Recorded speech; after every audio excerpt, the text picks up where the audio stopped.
Everyone hates their garbage disposal, but everyone has one. I don't get it. Why do 60% of the households in the US have one? And then every time I talk to them, they're like, I don't like it, I don't use it, or I love it and use it, but still hate it. It's a very odd thing to me. I've never seen a product that is so widely feared and maybe even despised have such insane market penetration.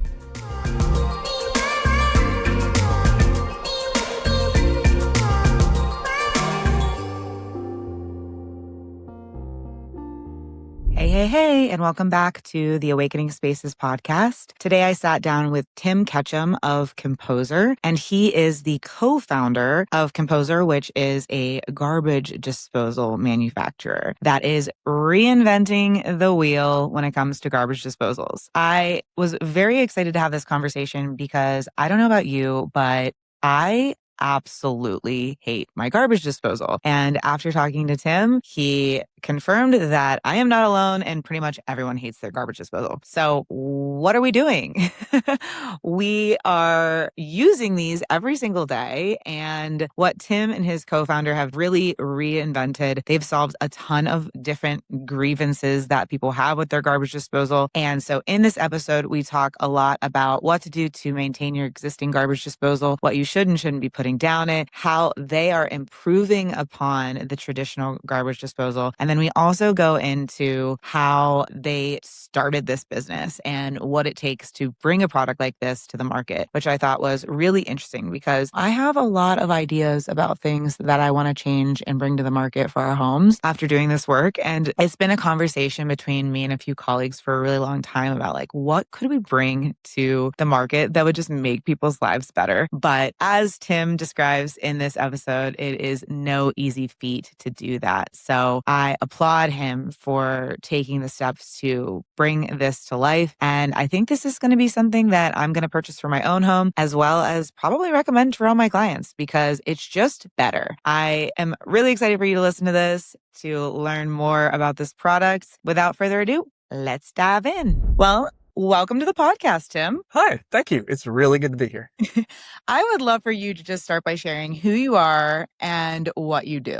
Hi, my name is Tim Ketchum, and I am the CEO of Composer Appliance, which is a startup trying to reinvent garbage disposals. Did you always think you wanted to invent something, anything, and you were just thinking of like, what does the world need right now? Or were you specific in like kitchen appliances? I got to be real with you. I never thought I was going to invent anything. And my co-founder is our product lead. He is the inventor. He is a serial founder in the climate space, and he's also worked aerospace. I honestly wasn't even sure I was ever going to do a startup, but my co-founder Kevin came up with a really neat idea and was like, do you think that there's a business here? I'm an engineer originally, but then also have an MBA from Kellogg and was working in venture capital and then doing product development essentially for my family business. And then he was like, hey, so do you think there's anything here? And I looked at it and I was like, I do in fact think that there's something here. And so that's why we're here. Yeah. I mean, garbage disposals, I feel like there really hasn't been a change since garbage disposals originated. That's our whole pitch essentially, is that a garbage disposal is good at one thing. It's really good at mashing up food and sending it down your pipes. Well, it's really good at the mashing up food part, less than everything else, but they're not super pleasant to use, as anyone who has ever used one can say, right? They're loud, they feel unsafe, they have a reputation for clogging your pipes. And we're just like,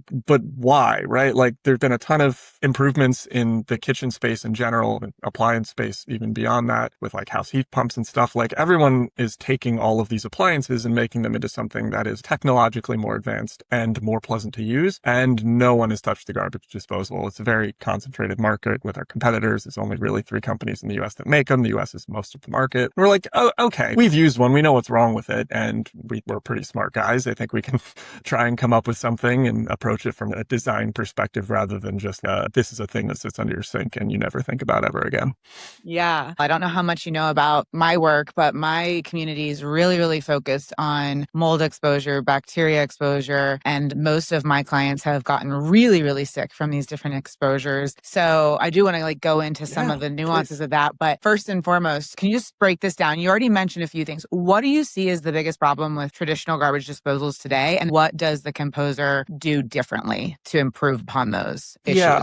Traditional disposals aren't good, but ultimately what we're trying to solve is like the waste issue, specifically food waste in the kitchen, which is like much more broad and there's a ton of solutions for it. But I don't think any of the solutions are as good as they could be, both from a usability perspective, as well as honestly, like in many regards, a health perspective. So there are three main ways that people get rid of food waste in your kitchen, right? You generate food waste you're cooking. The three ways are composting, garbage disposals, or landfilling. Composting is really good. It is objectively good for the environment. We are at our heart, we're doing this because we care about the environment more than anything else. That's why my co-founder, who's a climate founder, is interested in this food waste problem. It's a huge issue in landfills. Methane releases cause a ton of global warming impact. It's not good, but people don't compost. So composting is like the best ideal solution from a climate perspective, but people don't do it because it is both hard and kind of disgusting, right? You end up with all of this food waste that just like lives in your kitchen, attracts flies, essentially rots while sitting in your kitchen while you wait to take it out. It's great on the back end. It's great once it's out of your house, but a lot of people don't have composting ability. If you don't have a large yard or large property, you can't do it yourself. A lot of municipalities don't do it. California does and mandates it, but still the percentage of food waste that gets sent to composting relatively small, like 4% nationally is what the latest number is, even if it's higher in some places. But 20% in the Bay Area, despite whatever the local municipality claims, is not good diversion perspective. So the other option is landfilling. It's where most food waste goes. 80% of food waste in the US goes to landfill. Bad for the environment. Wow. It's bad for everything. And also it sits in your kitchen and rots in your trash can, which makes it smelly, attracts pests.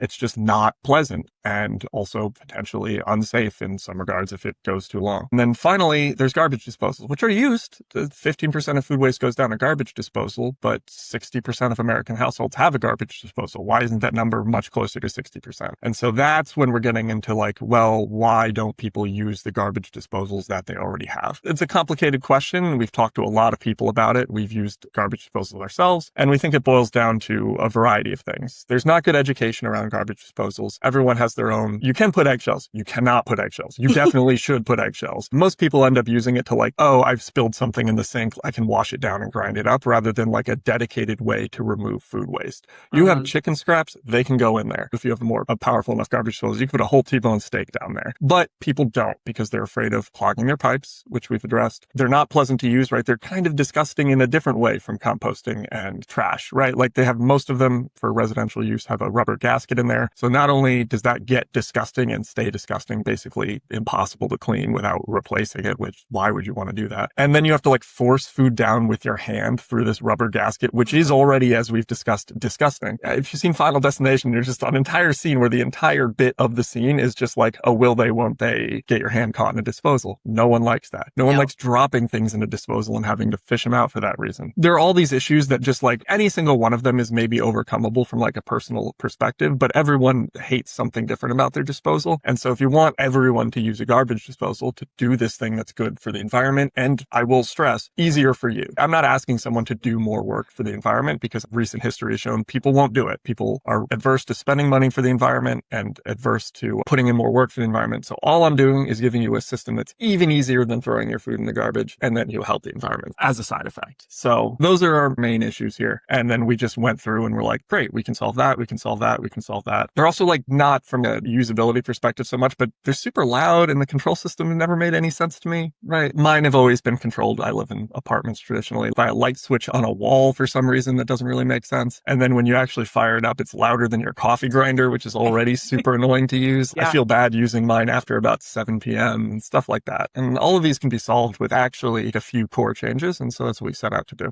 That's so awesome. And I mean, you hit every single nail on the head. I am somebody who actually tried composting myself and ended up with like a worm composter, but that was didn't end up sticking because it's so much work and the worms die, and like if you're not feeding it enough, and then you're like, well, what's okay to put in the worm composter? Yeah, like, that's an even harder question than what can you put in a garbage disposal, because it will kill your worms.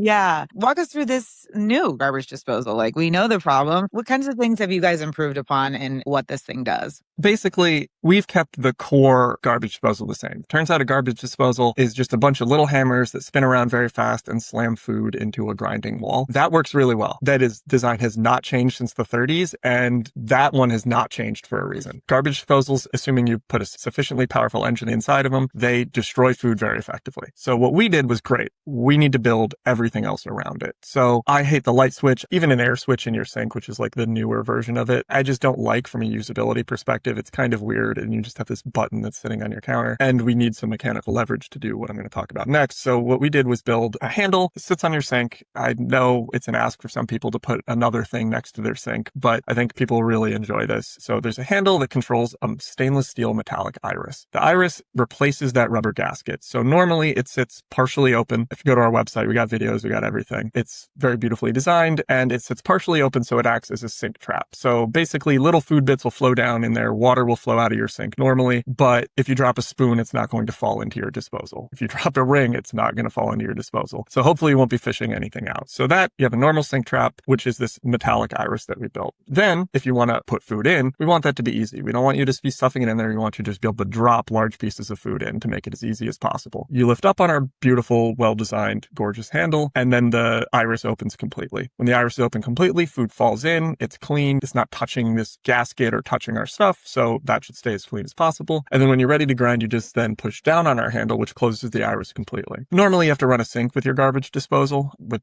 most residential disposals. With ours, we have water injection automatically into the side. So this iris closes. When you press down, the motor turns on automatically and water is injected automatically into the disposal. So you're not operating multiple hands, it's single hand operation, which is really nice. The iris being closed also makes it 20 decibels quieter than any other disposal on the market, which is the other manufacturers put a lot of padding around their disposal, like they put foam inside of it. Turns out that does very little to actually dampen the noise of a disposal, because the noise of a disposal primarily comes directly out of the hole that's pointing at your face while you're operating it. So closing that off decreases noise and increases safety. It cannot operate with the door open. So if my hand is in there, it cannot possibly turn on, which is really nice. There's a video of me that went semi-viral on the internet of me shoving my hand into my disposal and having it not function, which is, what we're looking for. So the entire user interface of actually using it is improved. So then we need to also attack a couple other things.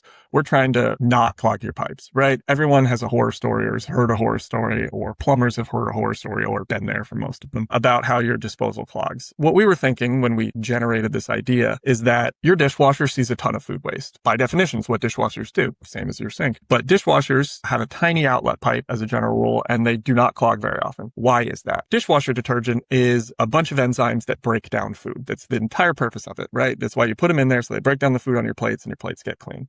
Mm-hmm. We thought, well, why don't we apply that same idea to a garbage disposal, right? We're putting a bunch of food down pipes. If we inject enzymes, like a proprietary blend of enzymes on a regular basis, that will help break down food both in the disposal, which keeps it cleaner, keep it smelling fresh, which is something we want to do, and then also help break down food in your pipes as you use them. So before the food can get in there and clog and really seize up your pipes, we're breaking that food down automatically just for having the disposal. And then combined with the ability of injecting the water automatically removes the potential for user error from running your sink. How much am I running my sink? Am I wasting a ton of water? Am I not putting enough down there? It injects the right amount of water for the disposal every time you use it. Those are our main improvements here. It also has like a very cool under sink light, which we added at the last second because we thought it would be nice to be able to see under your counter without having to put a separate light in there. So designers love that one. I don't know whether it improves the garbage disposal functionality, but it does improve the user experience. So Absolutely. that's the full list that I just rambled at you of everything we tried to work on, because there's a lot. Yeah, I actually love the little touch of the light, because if you think about it, like people are always storing stuff under the kitchen sink and that they're trying to look for. And also, whether it's the garbage disposal that's leaking or the sink that's leaking, usually light does help identify if there's been small leaks. I always recommend having like a leak detection alarm under there too. For sure. But, does anything need cleaned? Is there any discoloration or anything like that? So I think that's a really nice little touch there. And I just think that like looking at the images, and I'll obviously link the website for anyone listening, but just the way that it looks, it just looks sleek and modern and improved from an aesthetic standpoint. That's another thing we were getting at. We're like, and people do spend $20,000 on a fridge that looks beautiful or a stove that looks beautiful. I'm not asking you to spend nearly that much. I'm barely asking you to spend more on this. But like, I know it's under your sink, and so it's not part of the kitchen in a general rule, but I don't know about most people. I'm under my sink twice a day. I store stuff that I use every single day under that sink. If I'm looking at it, I might as well look at something that looks beautiful and like either matches my kitchen or accents it in a really nice way. Yeah, absolutely. Especially if we're spending money on nice kitchen millwork, you want it to look nice. So I love that. I wanted to ask more about like the water injection. How does that work? If your garbage disposal is connected to your sink drain, do you have like an additional drain line that injects the Yeah. water? So how does that work? Yeah, so you have water line that comes into your sink. Everyone does. All you do is you have just a T valve that comes off of it. So then your sink also feeds your garbage disposal. It's got a valve, so it controls that completely. I'm not going to use the word trivial. No plumbing work is trivial, but it's a level of install that I can do. And I am not a particularly handy plumber. I'm just a regular guy for the most part. So it does have a separate input from your water line, same as any other things, like a water filter. If you have one of those under your sink, it's the same basic concept. Okay, so you have this water comes in. Where do you put the enzymes? How does that inject in as well? Yeah, so what we have is a bottle that sits right on the side of your garbage disposal, is designed to deplete every 3 months based on the schedule that it injects. And then to replace it, all you do is you unscrew it and then screw it back on. So the enzyme injection is done entirely without your input on the device. All you have to do is replace it with a newly filled recyclable bottle. Okay. I think all garbage disposals run the risk of just becoming moldy and contaminated and just gross, and people need to clean them. That's part of like what we have we have a guide called The Awakened Homeowner. It's like a home maintenance checklist for every single thing. And we talk about garbage disposals in there, but I think it often is forgotten. So because you have your enzyme cleaner already attached, does that limit the need for any other maintenance and cleaning of the garbage disposal, or is there still additional stuff that you recommend? I'm not going to say that you never should clean our garbage disposal. Coming in and doing it like a really deep clean every once in a while is probably worth it. But what we're trying to do is minimize the need to do it, right? I'm trying to break down that food waste before it gets in there so it's not an issue, right? Like a dishwasher, right? Everything should be cleaned occasionally, but we're trying to minimize the need to go in there and deep clean it, and also provide by our design components that are easy to clean. It's very easy to wipe down stainless steel and disinfect it, and it's much harder to do that with rubber components or anything like that. Yeah. So what do you recommend? Like off the top of your head, do you know what a maintenance schedule would look like? What's the best way someone should clean their garbage disposal? Truthfully, we are still in the process of coming up with what we think a good schedule should be. We have our final pre-production prototypes right now that we're working with, and we're testing in our lab today. As soon as this call's over, I'm going to go over there and grind up some stuff. And a lot of our experience is going to try to inform that decision. And I promise I will provide that schedule as soon as we can ship these things. As for ours, we're still trying to suss that out. So when I originally saw composting garbage disposal, I was assuming there was like some sort of dirt that formed underneath that had like a contraption that we had to take and we could put in the garden. So this is really just a standard garbage disposal. It is a standard garbage disposal. And I apologize for any confusion that our name Composer could imply. But the reason we did that, we've looked into all these types of solutions, and there are some out there which, like, for example, are designed to, hey, it sits under your sink and all it does is catch your food, which you then have to take and then compost, which again is another step. If there were a magical system designed in the world, if you're like, oh, what would be the easiest way to get rid of garbage? It would be a series of pipes that lead from your home and carry all that garbage away automatically. So I'm not trying to fix what's not broken. I would like to call out especially that if you live in a municipality, you have real water. Septic's a whole different question. But if you have city water, your wastewater, just like your toilet wastewater, your kitchen wastewater, goes to a treatment plant. And that treatment plant has special tanks, almost all of them, to break down that food waste, recapture the methane, and then use it for power, either at the wastewater treatment plant or actually turning it back into natural gas, which is then piped into people's homes to help heat them. I'm trying to make it as easy as possible for you while still being the maximum amount of environmentally conscious, because that's something that we think is really important as a general rule. Yeah. And I agree. Like, even when I was doing the composting with the worms, I wasn't really necessarily excited to use the dirt for replanting because I didn't even have a garden. It was more so just like, how can I responsibly get rid of my food waste? And it smells really bad, just like putting it in a little bucket or putting in the garbage or whatever it might be. I would say the majority of people are really just trying to figure out how to eliminate that waste. So what all can we put down this thing? Like, what's the rule? You should not put grease or liquid fats or oils down your garbage disposal, but you shouldn't put those down any pipe. Other than that, you can pretty much put anything you want down ours. Ours is designed to be sufficiently powerful with the ability of the enzymes. You can put pretty much anything you want. If you want to put a whole rack of ribs down there, I wouldn't. It feels like a waste of a rack of ribs to me, and there's no real environmental benefit to putting bones down there. But I am telling you, you could if you wanted to. You can put anything you want down there. If you want to put eggshells down there, you can. Again, that's another one with limited environmental and cleanliness benefit. Eggshells are pretty fine for the most part in the trash, but you can put anything you want. I am telling you right now, you can put basically anything you want down our garbage disposal. Not fats, not Coffee oils. grounds. coffee grinds? You can wash coffee grounds down there. That's another one I don't. I put those in the trash on purpose because if I open the trash smells not great, but coffee grounds are mostly okay for me. So, but you could if you want. Like for me, that improves the smell of garbage on average. So I usually bang those out into the trash, but you can put down any food. Your banana peels, most people are like, oh, those will totally gum up the works. You can put them down there. How about limes? You can put a whole lime down there. Just okay. Straight down. We do it. It's one of our tests. You can put a whole lime down there if you want. That'll help your garbage disposal smell really nice, actually. Even nicer than the enzymes, probably. But for the most part, we're trying to counsel people that you can put much more down your garbage disposal than you think you can or you've been told. If you have a small, old, weak one, I will say I am not making any promises for any other company's garbage disposals, but I will tell you that ours will grind up pretty much anything you put down there. Wow, that's reassuring. I feel like there's just so many old wives' tales about what can you put down there. If you look at the owner's manual of your garbage disposal, it will usually have something in there that lets you know what you can and cannot put down there. So if you're, not in the market for a new garbage disposal right now, take a look at that. Just double check. Yeah, for sure. Every garbage disposal is different, and most people end up with one that is a third of a horsepower or half a horsepower, which will grind things pretty well, but can get jammed and can get stuck. Ours is 1 horsepower, which is 1 horsepower go through pretty much anything. Yeah. What does it take to bring a product to the market? I kind of want to go into like the business side of this. Oh, I'd love I thought to talk about so many things. Like I've had so many ideas, Tim, that I think are needed. I'm like, how does someone have a really cool idea like this? Like, what are the steps that are involved in bringing this to the market? I'm just going to run you through our history to date, basically.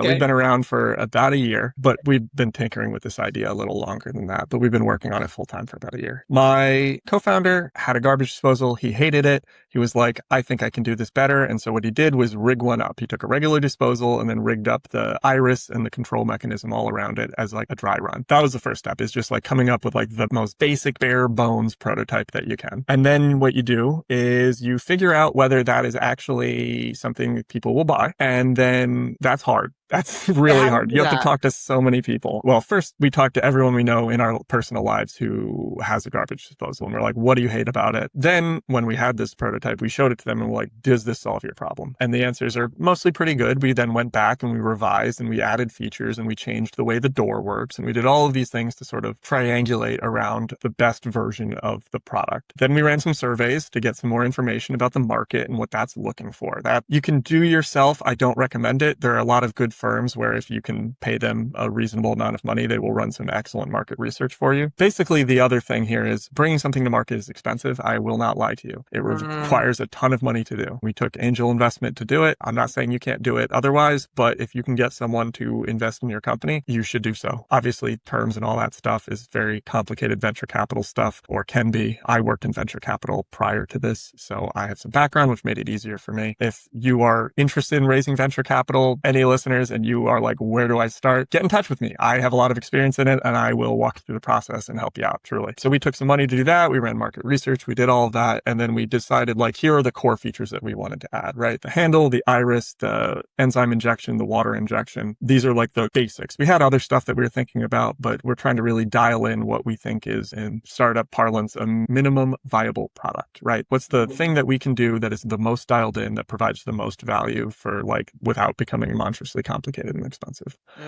And then we did some design work ourselves. We want this to be beautiful. We want this to be, I hesitate to use the word aspirational because that gives the connotation that it's outside the reach of most people. We are not trying to build a product that most Americans can't buy. We are not. We are trying to build one that almost everyone can have at some point. But I want it to be aspirational. I want it to be beautiful. I want it to work and feel like a premium product because it is. I don't want to give you these features and then not have it feel great to use. So we worked with a design firm here in San Francisco called Whipsaw, who helped us lock that in. We ran a whole bunch of stuff. We designed it. They were responsible for how it looks. So then we had this product, right? We have this design for a thing that doesn't exist anywhere but on paper. And then we spend a bunch more money. We get a bunch of parts fabricated. We build a run of prototypes. We look at them. How do they work? How do they fail? And then we go back and then we revise and then we build another one. And this whole time, so that's just getting the product ready. It has taken us a year, essentially. And if you light more money on fire, you can probably do it faster, but there's a trade-off there. And also, you really need to do rounds of design work and testing and all of that. And the whole time in the background, we're then also trying to sell it, to spool up a go-to-market motion that involves design work and branding and all this stuff on the side just for the company and what the company looks like and what our website looks like and what our social is eventually going to look like and all of these things in the background that you're running concurrently. I got to be honest with you. Our team is me and my co-founder. We now have a fractional CMO and we have a guy doing some marketing for us. But for the vast majority of the past year, it's just been the two of us and then some of these outside partners doing design work. So what does it look like? 85 different tasks every single day. None of them particularly, they're all related to the same project, but they're all very different, right?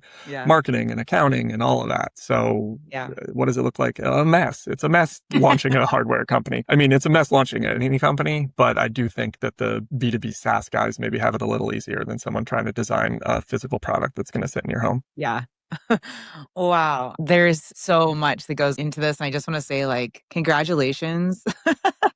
Because I know just from owning my own business and creating my own digital products and things like that, it's a labor of love and it takes so much. You're not just focusing on the work of developing this thing and this idea. There's like all these other little micro things that you might not even be an expert in at all, but you're trying to figure out along the way. I'm not an expert in anything. I got to be real with you. Like, I am an expert in, truthfully, at the end of the day, like high voltage power supplies for aircraft. And, but that's just what I was doing prior to this. I am close to an expert in like audio intellectual property from my previous job, but that's it. Like, I'm not an expert in anything. I'm not an expert in running a business. I have experience. I have an MBA and you get a fancy MBA and it teaches you a little bit about everything, but that's really useful if you're starting a business because it turns out knowing a little bit about everything is a lot better than knowing nothing about everything. Yeah. And like, I don't need to be an expert in any of these things at this stage of a business, but I do need to know enough to pick them up as things goes on. That's the hardest part of starting a business is I think you can relate, and anyone who's ever started a business is the list of things you have to know is essentially infinitely long. And so you can't know everything before you start. It's all a question of how quick you can pick it up as you go along. So yeah.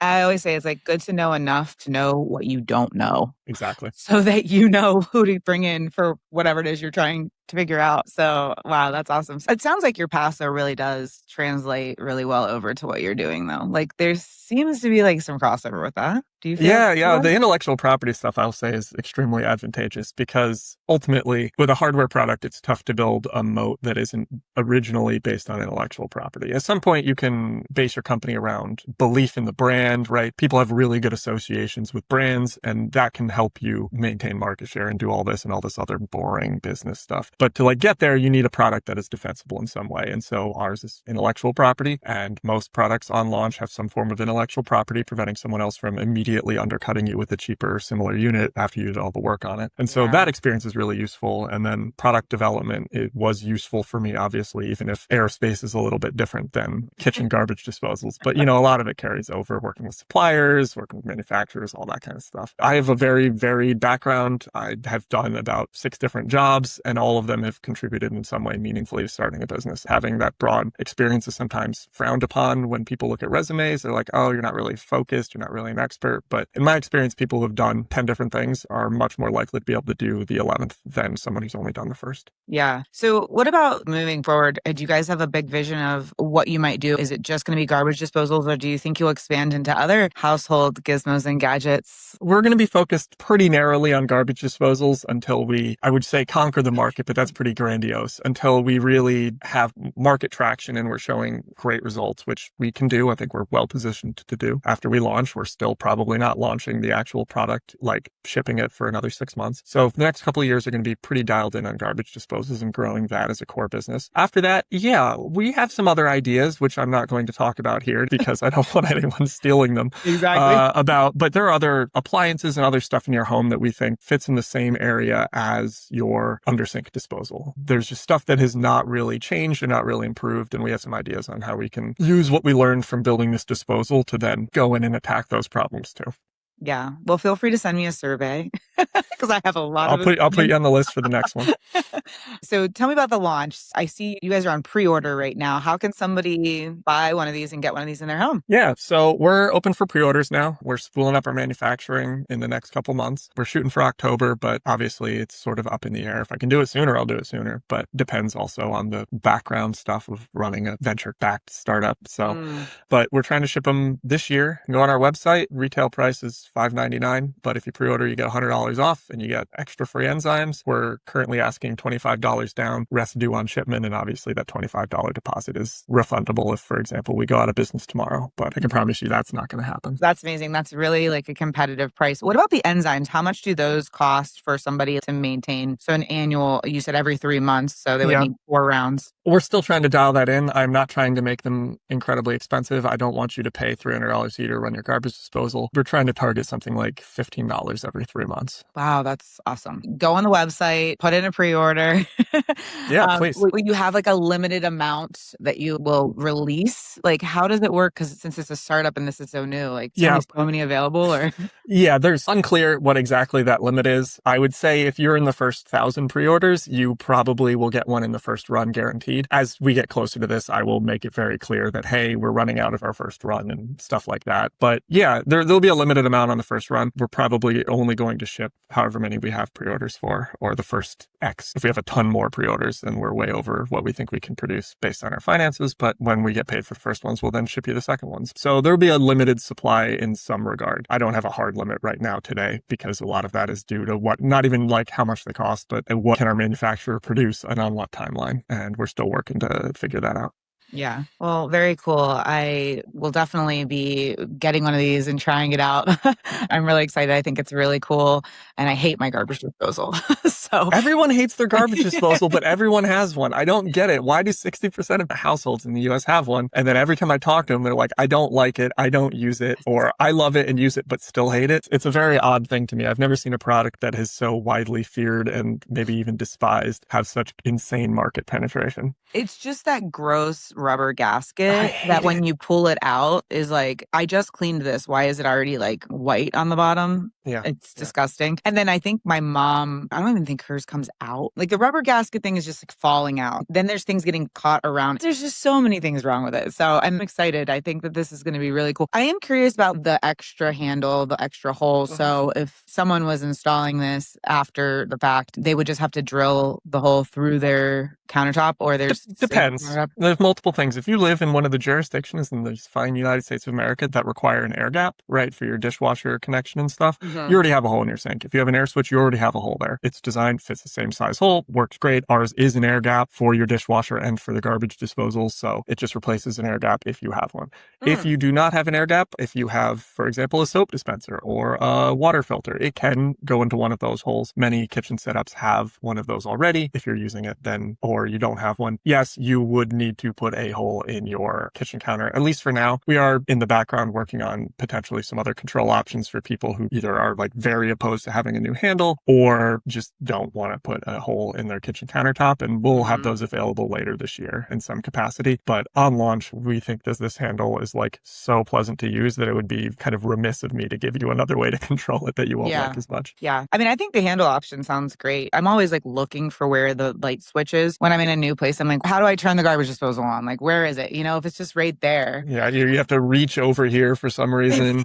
At the same time, you're like, oh, I got to turn the sink on. Yeah, this is all one touch, very straight in front of you. And again, if we're getting back to the environmental issue, I want to remind you to use your garbage disposal. I want you to think about having one. For the first time in your whole life, I want you to think, I have a garbage disposal, because it won't be just negative. You won't only think that when it's clogging or when it's smelling or when it's making an insane racket. Yeah, I think like the best thing for you guys is just educating people on like what you can put in the garbage disposal and like busting all the misconceptions that are so ingrained in society. It's a huge part of the work that we have to do, truly. Yeah, that'll be fun. I'm excited to see like your content and what Instagram looks like. And do you guys have a YouTube channel or? We have one and there's nothing on it yet. There will be. As always, we're right in the middle of everything. We're in the process of putting together some videos and on the educational side and then also just on the product-y sales side. So people will be able to get a really good look at what we're doing, hopefully on a regular basis.